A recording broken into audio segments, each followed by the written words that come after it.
You look familiar somehow.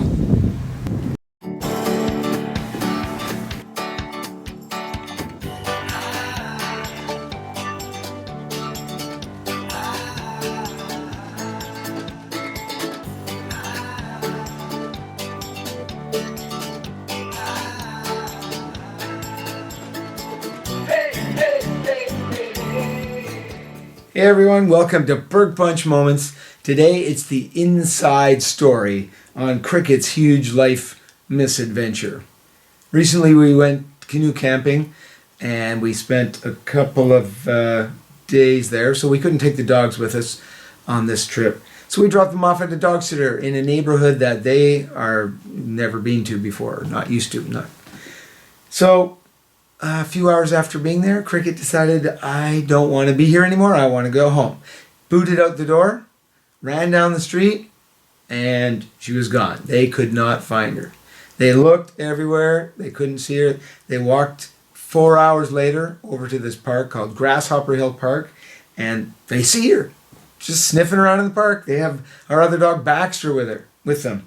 So they say, Cricket, come here, and she won't go with them. She's like, nope, and she runs off into the woods. So she's gone all day Friday night. She's gone all day Saturday night. We don't get back until Sunday around noon. So we don't even know she's gone, no cell service. Get back, all these messages how she's lost show up on my phone. We're freaking out. We head out, we go put up posters, we walk for kilometers. We get our bikes, we bike back and forth all night, and we can't find her. Monday morning, we head out early. We get called from people saying they've seen her at the park again. We whip over there. Friends of ours, Grandma and Grandpa Pratt, the heroes of this story, they decide they'll just take a little cruise through the neighborhood, look at some houses, maybe if they see Cricket, on the small chance. Well, it was a small chance, but they're the ones that saw her, and here's their story. It's quite a story. We are at the home of Grandma and Grandpa Pratt, who helped get our Cricket back. They volunteered their time to go out and search, and they're going to tell us kind of a little bit of the story about how they found her. It's kind of amazing. She made it. We knew that she was seen in Grasshopper Park. So this is the park where Cricket made her home for 4 days. Lots of wooded area, surrounded by houses. 7 acres of trees, lots of spaces to hide. It's about a kilometer away from where she first ran away. She made her way here, was seen at this park right around that blue roof. The day we found her, she had left the park and headed through this neighborhood here, sticking to the side of the road, but not on the grass or the sidewalks. And went down into this area, all looking, just touring up and down the streets. Looking at all the houses and not expecting at all. We looked up, and who was motoring down the road full bore Towards us, straight on the road. So we did a U-turn just to follow her without staying too close because we were afraid A couple 100 feet behind. she'd think she was being chased. Just kept on following. And we kept following her. And you're stopping traffic? I'm stopping traffic. And he was trying to drive in the middle of the road, sort of to hold traffic back so that It couldn't try to pass me. I'm following the dog. Oncoming traffic, but the dog is staying in my lane and just motoring straight on down. And we kept her in sight, and then she veered over to the left, or to the right. Well, she went through a church parking lot, and we followed her. Which is a nightmare street. It's a very busy street. Very busy. It's 4 lanes. 4 lanes. We couldn't turn left because of the center median there, But we and did so anyway. what we did is we drove across the center median.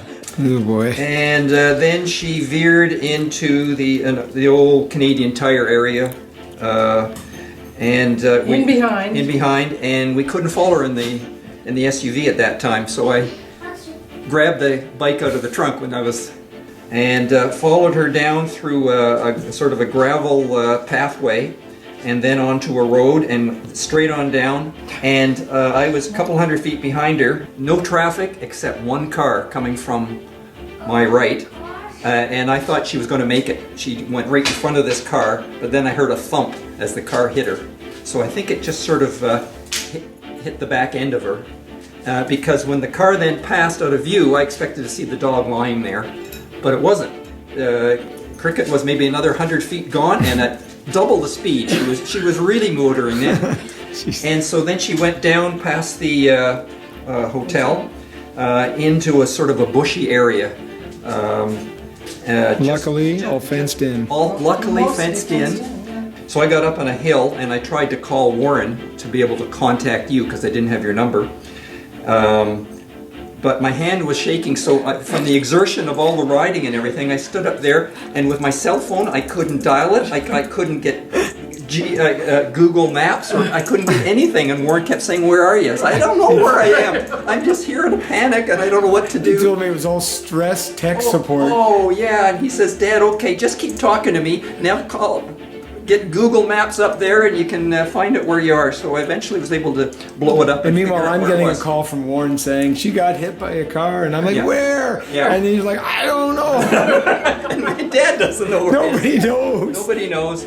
And And I didn't see you. I booted my bike down and went right to that concrete, and I'm like, "Nobody's here." And I'm like on my phone saying, Yeah. You must Where have is gone everyone? by at quite a speed because "Zoom." But you zeroed in on the right area. For Yep. Sure. And so, then, so that worked very well. Walked in there, and there she was. And she Came was out- hiding. Came out to see me when I called her. yeah, Mind you, I was bushwhacking. yeah. So then the tears flowed from Oh. all of us. Oh God, It was so emotional. unbelievable, you know? Is that right, Bill? Just couldn't believe it. She survived all that traffic and the car hitting her and Oh, I know. And you never know the car hit her because she came home and she was running around the pool with the kids playing hours later. Like, She's playing ball, She couldn't have been chasing. hit, just It's an amazing bumped her. outcome, actually. I mean, It's a miracle. So lucky. A total miracle. Yeah. Anyway, I that's think the of story of the timing. chase. I mean, the timing of That's a heck of a story. yeah. So the entire chase was about 4.7 kilometers of Cricket running at full speed. Yeah. A marathon for those little legs. A few days after her miraculous rescue and near-death experience after getting hit by the car, we decided to head back to Grasshopper Hill Park, put up posters to thank all the people that had called us saying, "We've seen her, we've spotted her." So we put up these posters, we brought Cricket along to see how she would react. We're back at Cricket's main spot where she was lost. She kept coming back to this park, Grasshopper Hill. So we're gonna put up posters thanking people for helping to find her, and well, we'll see how she reacts. First reaction is to pee. Leave some scent. Oh no. Looks like she was in jail in some mugshot.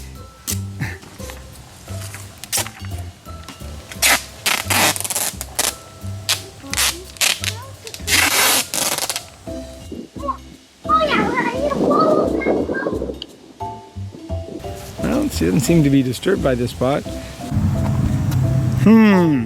You look familiar somehow.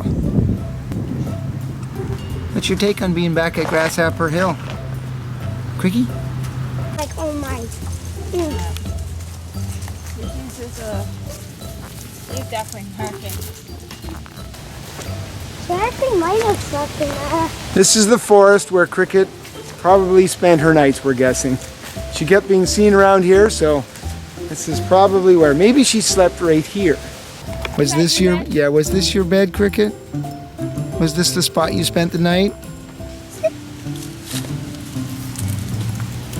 Maybe there? Probably not. Probably not.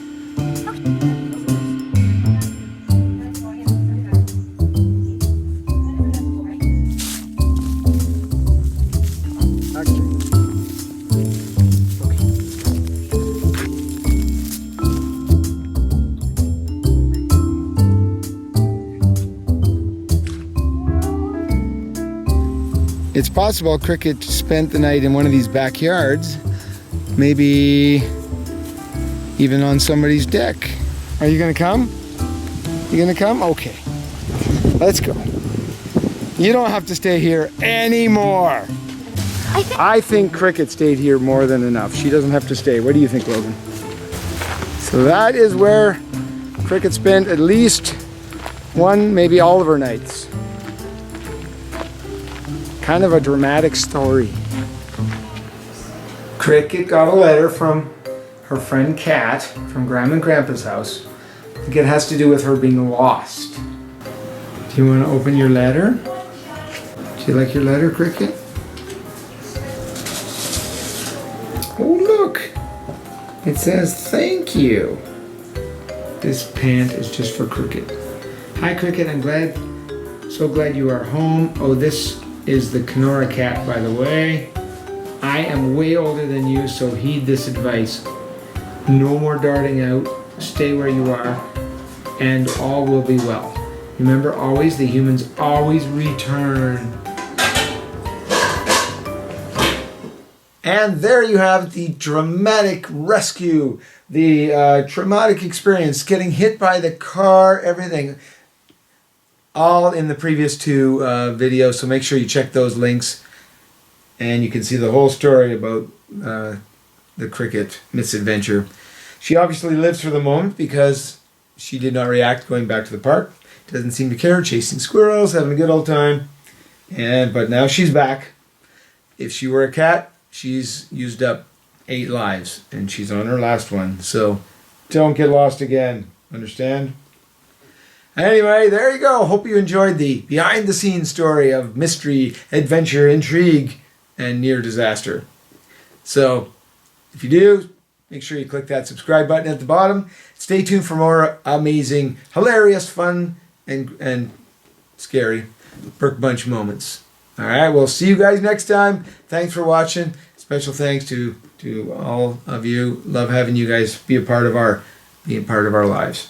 All right. Anyway, see you next time. Bye-bye. Oh, guess who we found?